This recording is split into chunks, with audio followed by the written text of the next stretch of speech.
요나의 내용은 4장으로 되어 있어 아주 간단합니다. 하나님이 요나를 부르셨어요. 자, 요나는 어느 시대 사람이냐면 여로보암 2세가 왕으로 이스라엘 왕으로 있었을 때의 사람입니다.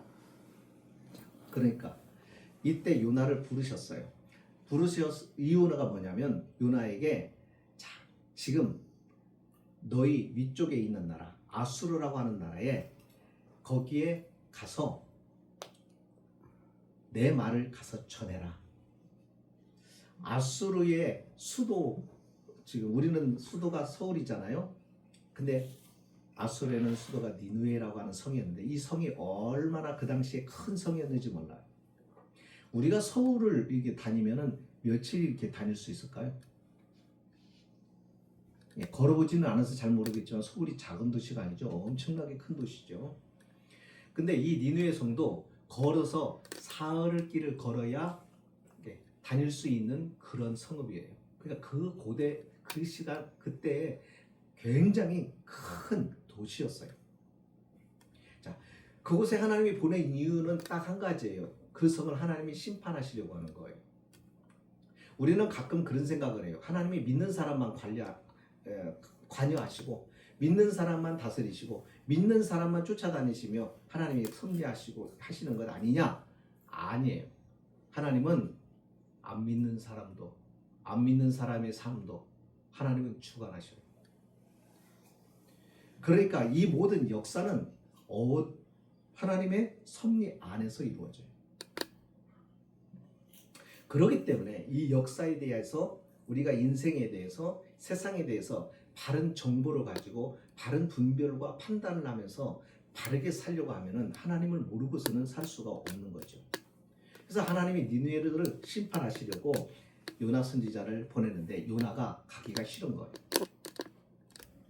싫은 이유는 여러 가지 있어요. 그러나 딱 두 가지로 말하면 그 성은 아수르는 이스라엘과 적대 관계를 있는 나라예요.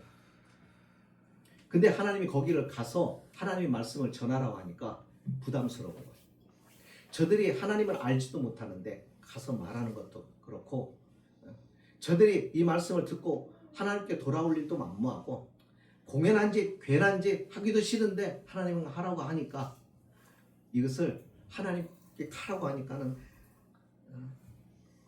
가기 싫어서 몰래 니느웨와는 반대되는 곳으로 도망가려고 배를 탄 겁니다.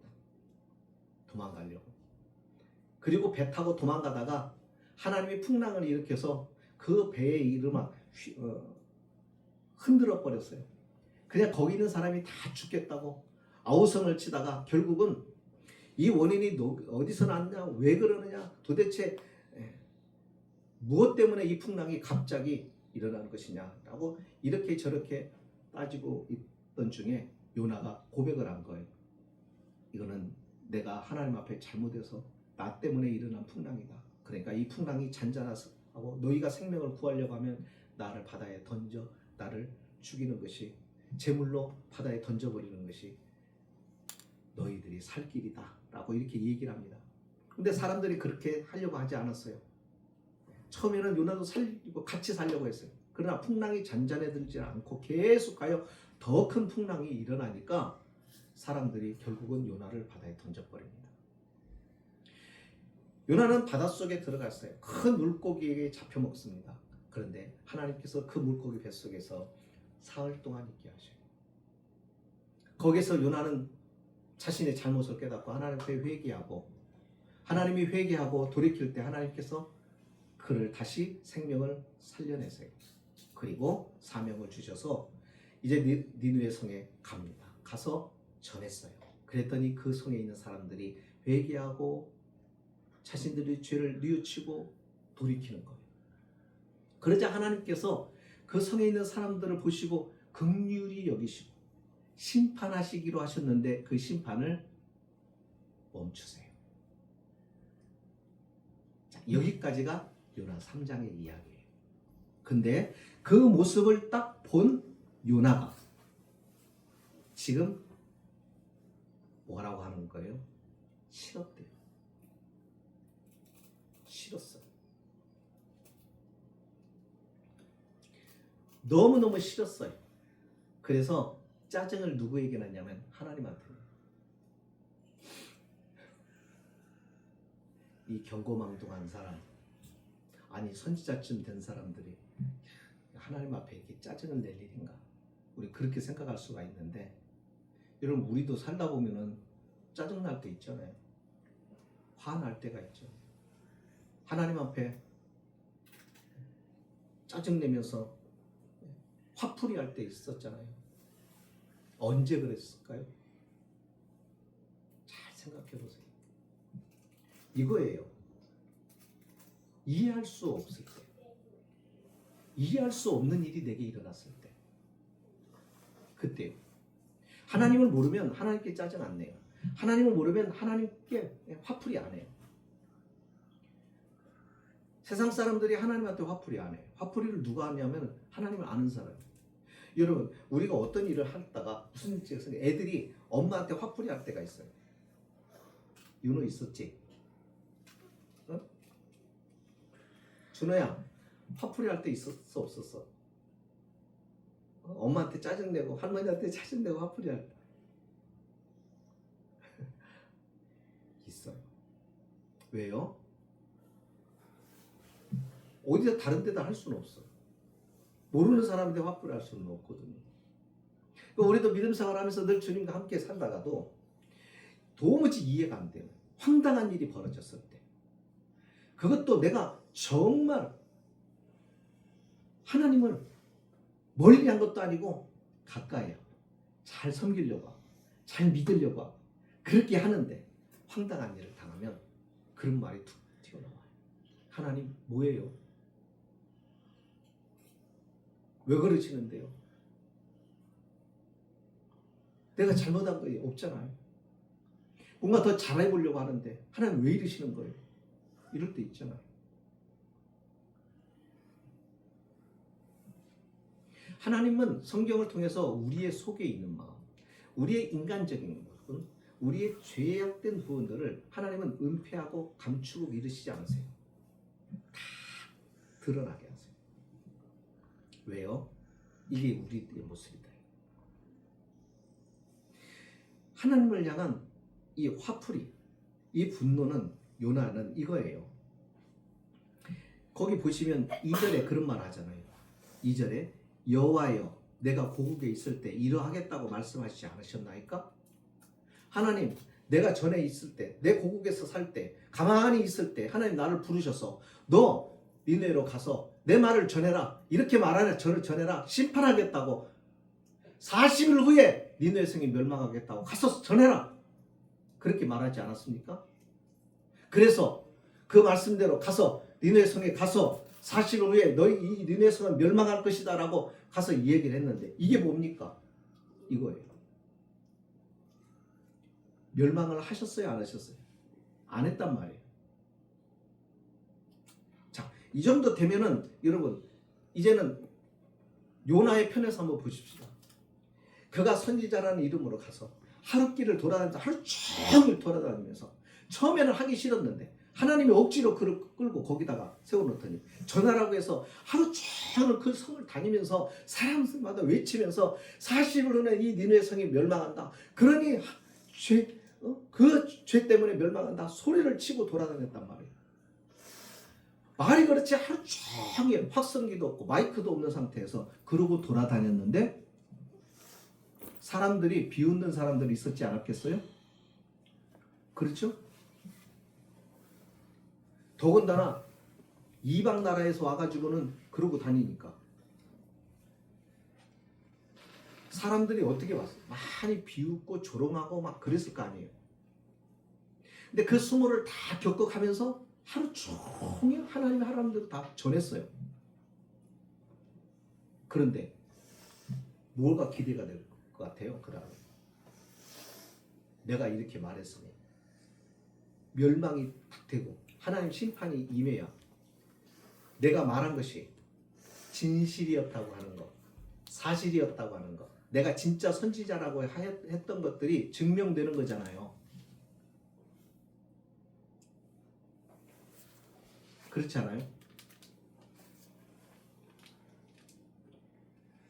그렇게 안 되니까 어떤 현상이 일어나는 거예요? 내가 사람한테 알려지지가 않은 거예요. 다시 말하면 이거예요. 내가 말한 대로, 내가 전한 대로 이 성이 하나님의 불의 심판이든 천재지변이든 하여튼 어떤 방법으로든 그 성을 하나님이 치시면 사람들이 요나라고 하는 이 사람을 다시 보게 돼요. 아, 이 사람은 진짜 선지자구나. 진짜 예언자구나. 이 사람을 존중하고 귀하게 여기고 이 사람을 이 나라의 앞으로 일에 대해서 잘 예견하니까 요셉처럼 등용시켜서 나라 일을 다스리기도 하고 그렇게 하고 인재로 쓰자. 이럴 수도 있잖아요. 그렇죠? 근데 그게 없는 거예요.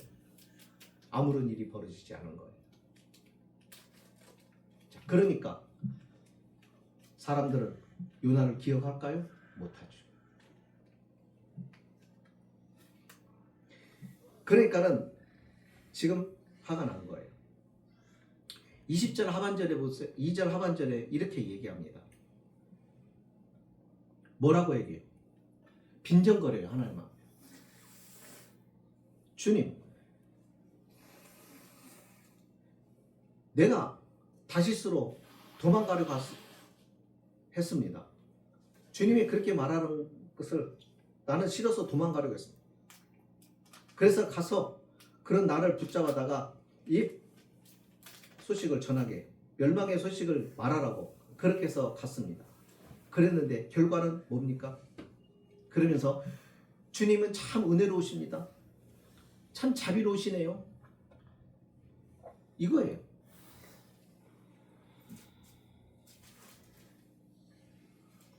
주님은 노하시지도 않네요. 인애가 크십니다. 그래서 뜻을 돌이키셔서 재앙도 안 베푸셨네요.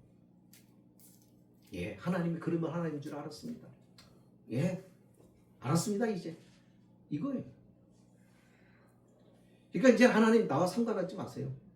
차라리 내가 이 수치를 당하고 내 이 모멸감을 갖는 바에는 차라리 죽는 게 낫겠습니다. 예, 그렇게 말하는 거예요. 가끔 우리도 그러잖아요. 아이고, 사는 것보다 차라리 죽는 것이 나을다 싶을 때가 있잖아요. 살다 보면. 지금 그렇게 얘기하는 거예요. 이 얘기를 또 해요. 8절에 가서 사는 것보다 죽는 것이 내게 나았습니다. 근데 하나님이 만약에 은혜를 베푸시지 않으시고 이 얘기를 듣고 그래? 그게 나? 영혼을 취해버리시면 그 인생은 끝난 거예요. 그러니까 하나님의 인격적이신 이유가 뭐냐면 그렇게 말한다고 해서 그대로 그래 그게 네 소원이냐 이렇게 하시지 않고 속상해서 답답해서 하는 것임을 하나님이 아시고 이해하시고 그게 인간이고 그게 부패한 사람의 모습이라는 것을 하나님이 아시기에 그 부분을 인정하고 그를 이해시키고 설득시키시는 것이죠. 그래서 하나님이 인격적인 하나님이에요.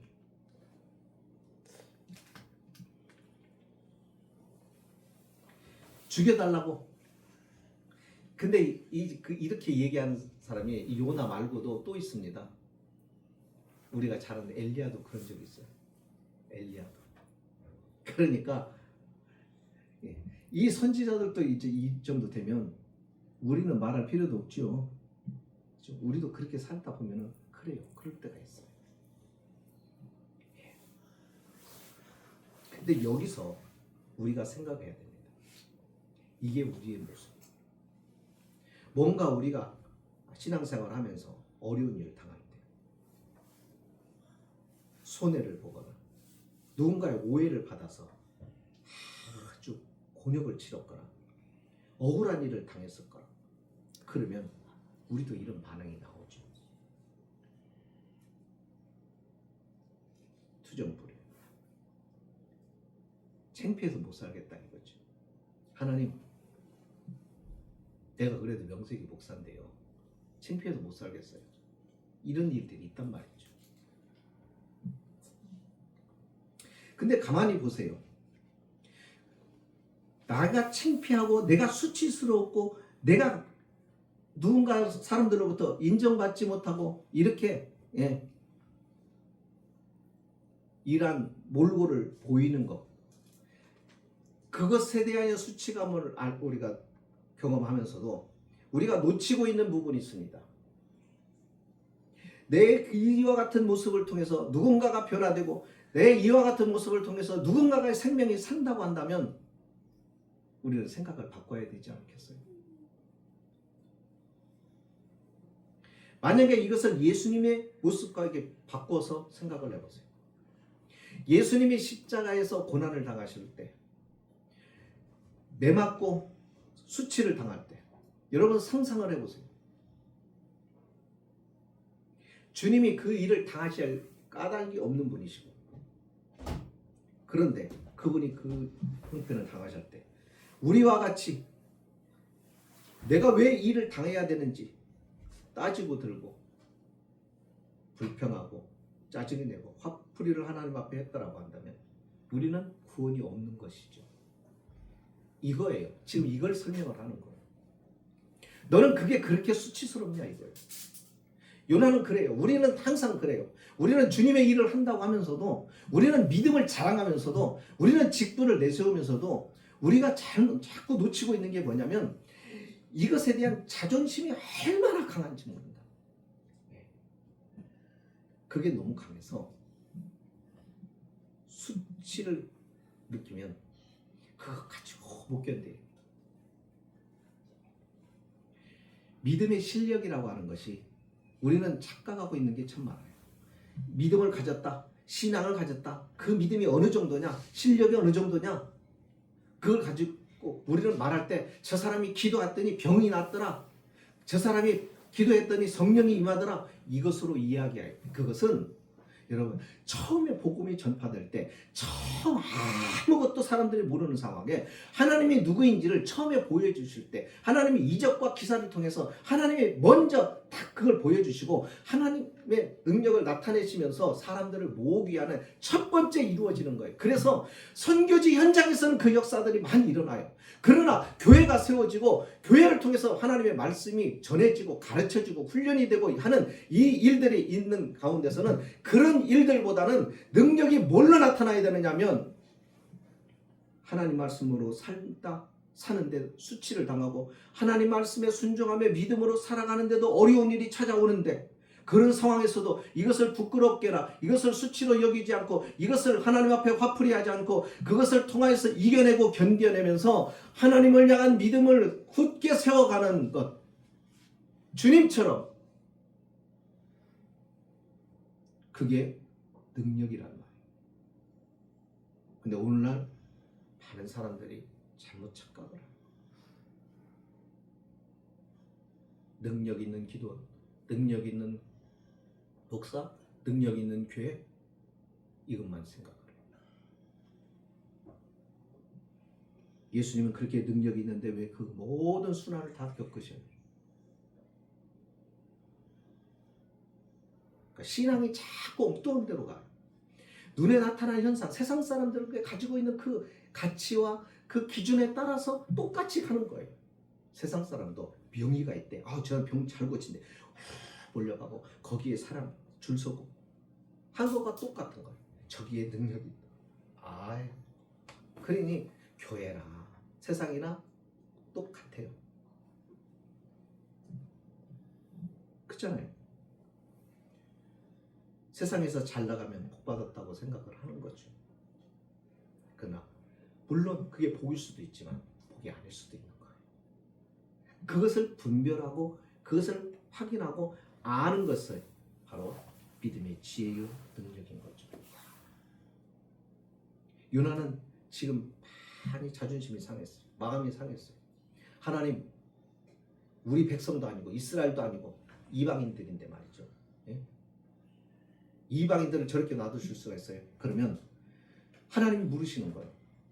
야, 그러면 너 이스라엘 백성은 회개했냐? 니느웨 백성, 이방인 백성들처럼 하나님 말씀을 들을 때 돌이켰냐? 니느웨 성 사람들은 어떻게 했는가 보세요. 3장에 보세요. 여호와의 말씀이 두 번째 요나에게 임하니라 이르시되 일어나 저 큰 성읍 니느웨로 가서 내가 네게 명한 바를 그들에게 선포하신지라. 요나가 여호와의 말씀대로 일어나서 니느웨로 가니라. 니느웨는 사흘 동안 걸을 만큼 하나님 앞에 큰 성읍이더라. 요나가 그 성읍에 들어가서 하루 동안 다니며 외쳐 이르되 40일이 지나면 니느웨가 무너지리라 하였더니 니느웨 사람들이 하나님을 믿고 금식을 선포하고 높고 낮은 자를 막론하고 굵은 베옷을 입은지라. 그 일이 니느웨 왕에게까지 들렸어요. 왕에게까지 들림에 왕이 보좌에서 일어나 왕복을 벗고 굵은 베옷을 입고 잿더미 위에 앉아서 왕과 그의 대신들이 조서를 내려 니느웨에 선포하여 이르되 사람이나 짐승이나 소나 양떼나 아무것도 입에 대지 말지니. 금식하라는 거예요. 먹지 말라는 거예요. 곧 먹지도 말 것이요 물도 마시지 말 것이며 사람이든지 짐승이든지 다 굵은 베옷을 입은 것이요 힘써 하나님께 부르짖을 것이며 각기 악한 길과 손으로 행한 강포에서 떠날 것이라. 그러니까 모든 악행을 하지 말라. 손을 멈춰라. 그거예요. 하나님이 뜻을 돌이키시고 그 진노를 그치사 우리에게 멸망하지 않게 하시리라. 그렇게 왕이 선포라. 자, 이게 지금 이스라엘의 얘기가 아니에요. 이게 지금 믿는 사람이 아니에요. 하나님을 전혀 몰랐던 사람이에요. 그 사람이 정말 하나님을 알아서 믿은 게 아니에요. 믿음 때문이 아니에요. 두려움 때문이에요. 죽는다고 하는 두려움, 멸망한다고 하는 두려움. 그런데 이스라엘 백성들은 하나님에 대한 이런 두려움 자체도 없었던 거예요. 이게 우리의 모습이라고. 우리는 하나님 그렇게 생각 안 하는 거예요. 이게 우리의 신앙의 현실이에요. 안 무서워.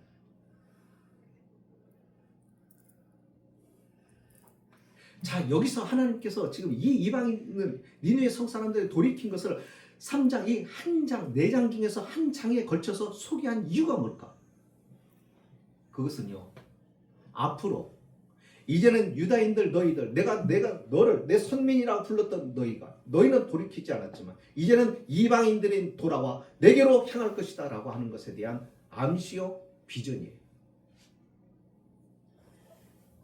그걸 말해주는 거예요. 그런데 지금 이 선지자라고 하는 사람은 뭘만 보고 있는 거예요? 자기 마음 상한 것만 생각하는 거예요. 자기 마음 상한 거. 요즘 그렇다니까요. 우리가 그렇게 산다니까요. 참 웃기잖아요.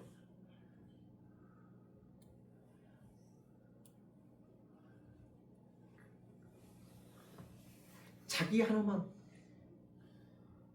다른 사람한테 내가 수치를 당하고 요구 하나만 생각을 하는 거예요.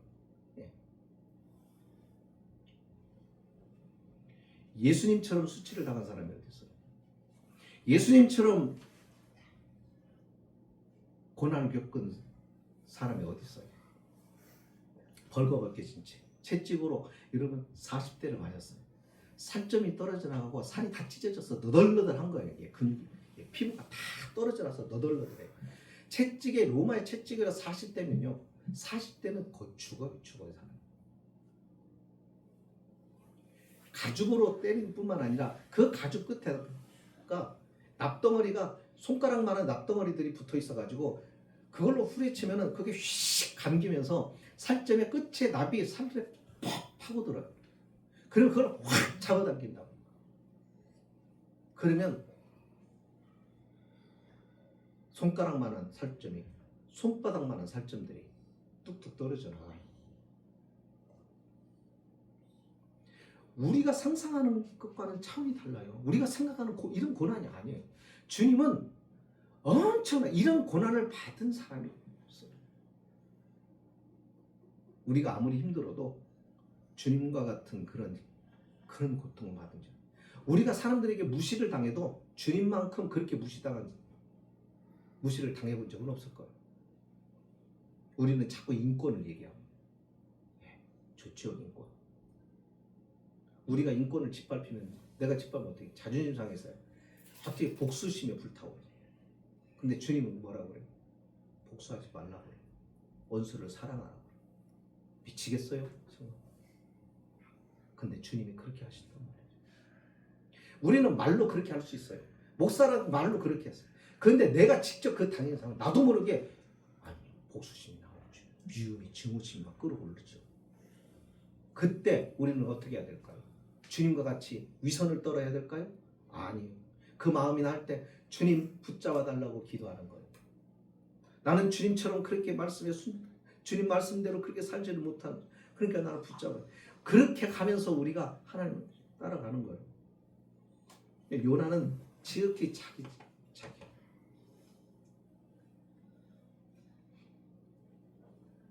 여기서 하나님이 요나를 가르쳐요. 깨닫게 해주셔요.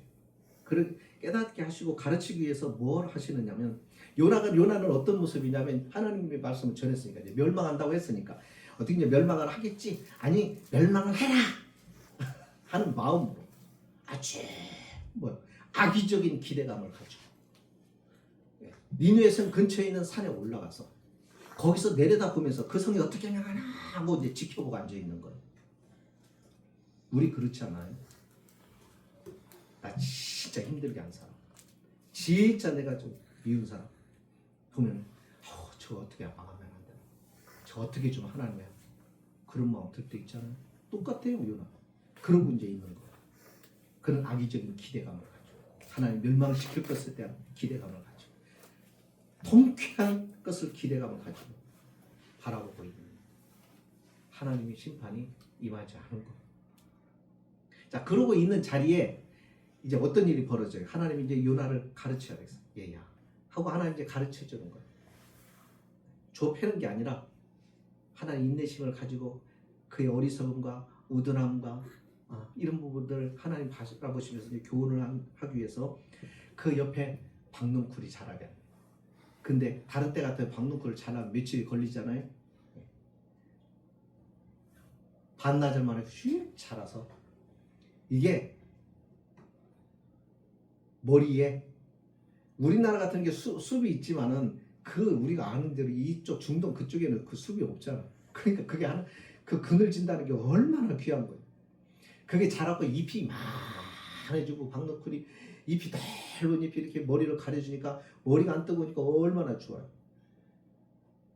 그래가지고 그것에 만족을 하고 그게 기뻐가지고 마음에 흐뭇해갖고 있는데 조금 있다가 하나님이 그것을 벌레를 등장시켜서 벌레로 그 밑가지를 탁 씹어먹게 만들어요. 그러니까 금방 시들어가지고 잎이 툭 떨어져 버려요.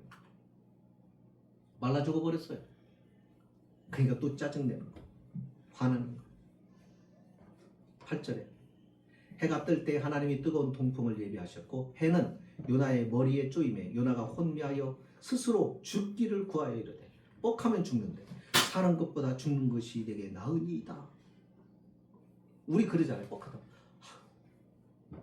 차라리 죽는 게 낫겠다.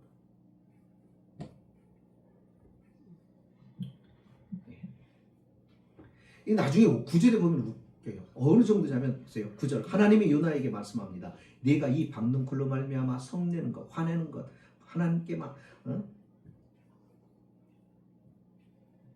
화풀이하는 것,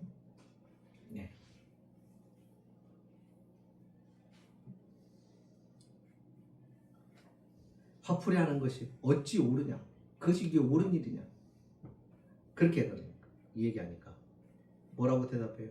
내가 성내고 내가 이렇게 화풀이하는 것이 화풀이하되 내가 죽기까지 할지라도 이거 옳은 일입니다. 하나님 그렇습니다. 나 옳은 질 하는 거예요. 하나님 알라고 그러는 거예요. 하나님 좀 들으라고 하는 얘기예요. 이러면서 들은 거예요.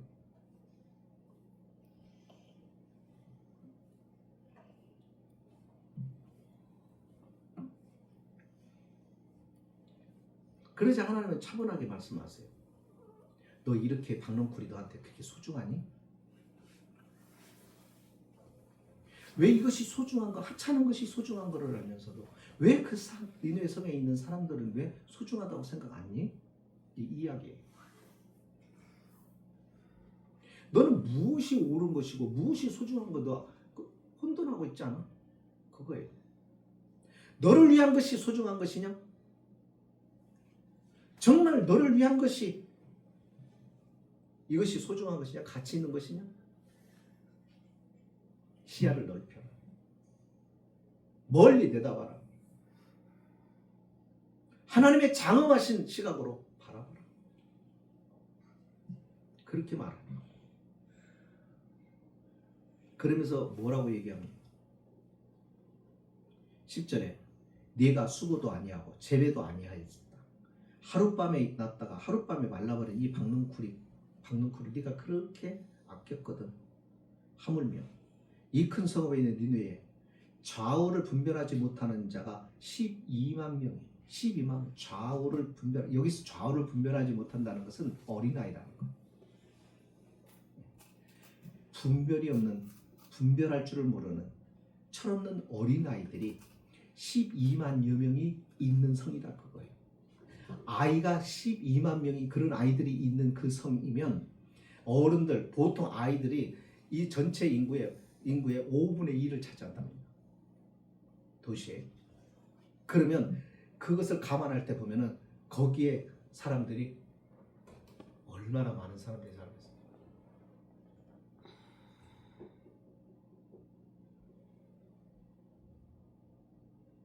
내가 왜 안 아끼겠냐. 이스라엘 백성들이 착각하는 것이 있었어요. 요나를 통해서 우리에게 봐요. 하나님이 나의 하나님이니까 나는 소중히 여깁니다. 물론 소중히 여기세요. 아끼세요. 귀하게 여기세요. 그래서 하나님은 나만 위해서 있는 하나님으로 우리가 착각하기가 쉬워요. 그런데 그게 아니에요.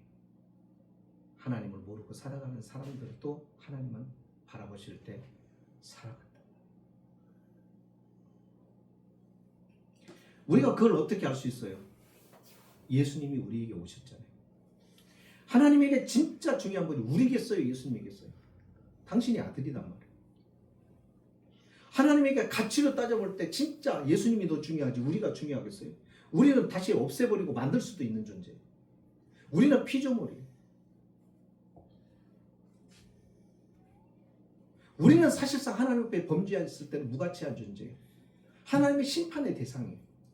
그런데 하나님은 그런 우리를 위해서 당신의 아들을 희생하죠. 누가 여기서 내 자식을 희생할 수 있는 사람이 있어요? 얼마를 준다고 자식을 내놓겠어요? 그럴 사람은 아마 하나도 없습니다. 그런데 하나님은 내놓으셨다는 말이죠. 그거예요. 우리가 있는 이유는 하나님이 나를 사랑해서 구원하셔서 나를 하나님의 자녀로 만드신 이유도 있지만 그러나 하나님은 나를 통해서 하실 일도 있을 거라는 거죠. 교회가 세상에 있는 이유. 천국에는 교회가 없습니다. 왜요? 그 자체가 성전이기 때문에. 그러나 세상에 교회가 있어요. 있는 이유가 세상에 구원하기 위해서죠. 그러니까 그거예요. 지금 이 당시만 해도 누구도 이방인의 구원, 이방인을 하나님께서 관심과 애정을 가지고 계시고 있다고 하는 것을 생각할 수 없는 그 시대에 하나님은 지금 이방인에 대한 이방인이 돌아서는 이방인도 이렇게 회개한다. 하나님을 아는 너희가 하지 않는 회개를 하나님을 모르는 저들이 이 하나님의 말씀을 듣고 돌이키더라 하는 것을 보여주심으로 이스라엘 백성들에게 하여금 깨우쳐 주시는 것. 말씀을 마칩니다. 바울에게 있어서 이 다메섹이라고 하는 것은 자신의 인생의 터닝 포인트를 만든 굉장히 중요한 곳일 거예요. 그죠? 바울이 자신이 변화되는 가장 중요한 시점이 있었던 것이죠. 그가 예수님을 만나고 어떤 현상이 벌어져요? 예수님을 딱 만났을 때 예수님을 만나고 난 다음에 나중에 그가 소경이 되죠. 그러다가 눈을 뜨게 될 때 눈에서 눈꺼풀이 뭔가 비늘 같은 것들이 벗겨집니다. 무엇을 말하는 거예요? 전에 보던 것과는 새로운 눈이 열린 거예요. 새로운 시야가 확보가 된 거예요. 예수 믿기 전에, 예수님을 알기 전에 가졌던 시야가 예수를 통하여 새로운 시야가 열린 겁니다. 그러므로 새로운 지평이 열리는 거예요.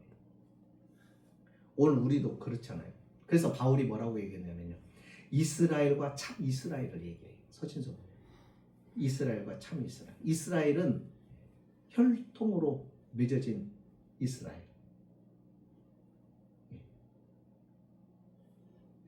혈통으로 이루어진 이스라엘.